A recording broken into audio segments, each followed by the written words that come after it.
To install Facebook Pixel on Shopify and track conversions, follow these steps. Access Facebook Ads Manager. Log into your Facebook Ads Manager account.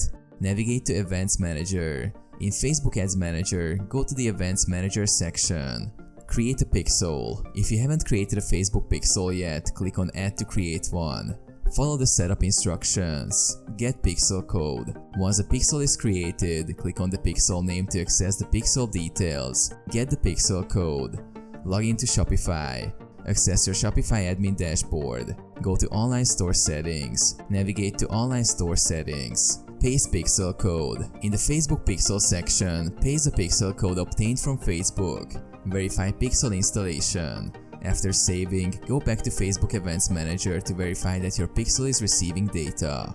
Set up conversions. In Events Manager, set up conversion events based on your business goals such as purchases or sign-ups. Monitor results. Monitor conversion results in Facebook Ads Manager to assess the effectiveness of your campaigns.